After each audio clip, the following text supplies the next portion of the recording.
Hey, I'm Neva, and these are my notes on manuka honey. Although I pronounce it manuka, the local and more correct pronunciation is manuka. A quick thank you and shout out to Emma Wasserman for helping me research this, and a really quick 10-second life update. I'm still living in San Francisco. I'm working for various science video places like Seeker and SciShow and PBS Nova. I have a big announcement about that coming soon, but in the meantime, let's talk about bees. When I was little, I used to see a bee and be like, oh my god, bee is getting stung, ah! And now I see a bee and I'm like, how you doing, little buddy? Do you want some water? You want some honey? You want to borrow my car? Anything for you, babe. So I love bees just as much as the next person. Maybe not at that like weird interspecies level, but still, quite a bit. We know that bees make honey, and honey can be used in facial creams and lotions and things like that, but today we're not talking about regular honey. Today we're talking about super honey. The honey that does what regular honey does, but way better. Manuka honey. Where did I put that damn bottle? Right. Manuka honey. I also spoke to a manuka honey expert who will be appearing throughout this video. My name is Noelani Waters. I go by Noe. I currently work for Convita at Convita Wellness Lab. First, we're going to explore the chemistry of what makes it so special, and then I'm going to show you some face masks. Manuka honey has been getting super popular in the last couple of years, but humans had to go do the classic human thing, and now manuka flowers are rapidly diminishing, and we're going to get to all of that stuff at the end. But if there's a specific chapter that you're really excited for, all the chapter markers are in the description below. What's the buzz about honey? At this point, you probably know that bees make honey from flower nectar, but not all bees, honeybees specifically. Not these or these or these. People around the world have used it for 5,500 years, so that's ancient civilizations like Greece, Rome, Egypt. Egypt even had a special person called the sealer of the honey. Today, the global honey market is around $7 billion US, and it's projected to go all the way up to $11 billion in just 6 more years. And in the US alone, there's around 150 million pounds of honey produced per year.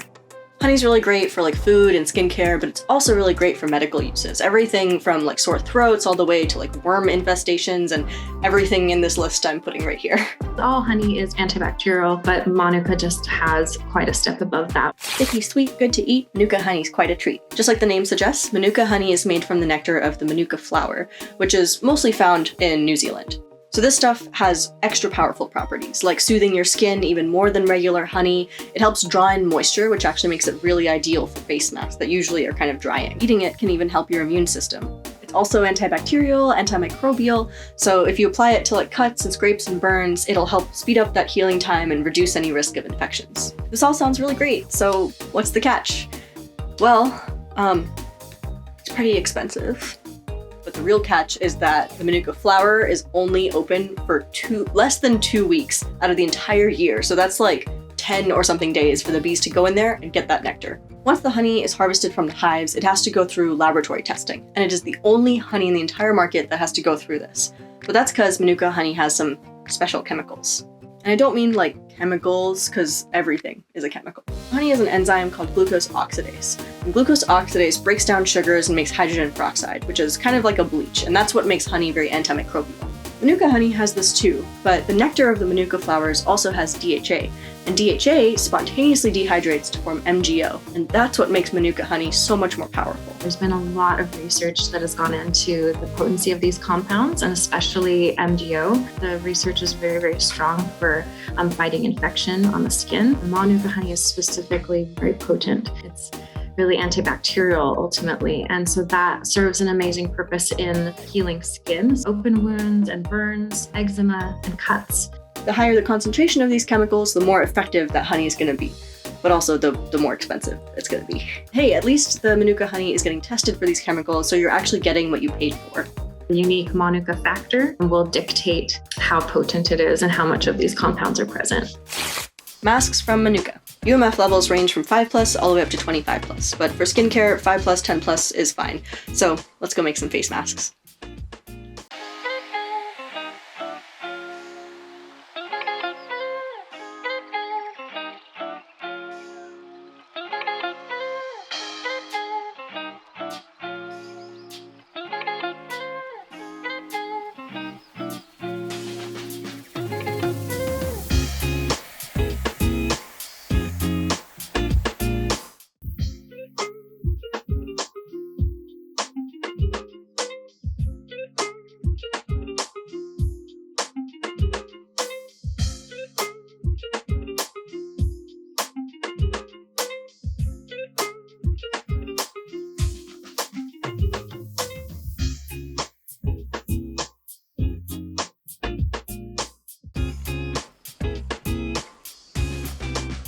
Whoops, that's more than one. Oh well.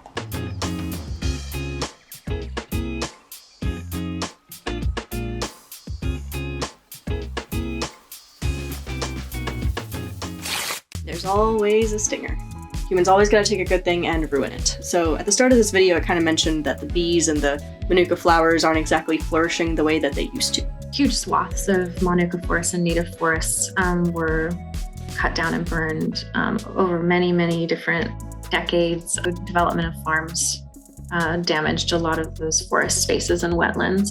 So that was a historic loss of habitat. The manuka beehives have been stolen, the honey's been stolen. There's even like rogue beekeepers who will like take their hives and put it next to like privately owned manuka flower areas, and they'll not pay the landowner for access, but then they'll get all of that honey. And by taking that money, you know, you're taking it from the bees and keeping those plants alive in the first place. And this was something that was highlighted to me as this manuka wars, where there's not just friendly competition, but actually some potential aggression and fierce feelings on territory ultimately. And because of the high value crop that you can get off of it, it's people's whole lives in balance and livelihoods in balance, especially in these really rural communities that don't have a lot of other industry. But the good news is that there's hope for this. There's a lot of effort to continue planting manuka. It's known to be very, very resilient and can grow in really challenging environments, which is super promising for the future of this flower. This is why I love Comvita. They're planting tons of manuka plants. They've planted over 4 million manuka plants since 2016, and they help take care of over 40,000 hives, so you can be sure that your honey was sustainably sourced. And the best part is they've just opened up this like educator facility, which I'm a big fan of. Anything that's like bringing science to the people and making it more fun and hands-on rather than just like, here, memorize these facts and now regurgitate them to get your A+. Noe actually works at this education lab. It's ultimately a retail store that's been transformed into kind of a experience and education space that focuses on educating customers and the community about honey and beekeeping. So overall, manuka honey is great for skincare, for that moisturizing, that cleaning. You can even add it to your diet for some like vitamins, nutrition. And that's all I have for you today. If you like this video, please give it a thumbs up. And if you didn't, please tell me why, because here we are always learning. If you're interested in seeing more beauty science videos, hit that subscribe button and I will see you on the next page.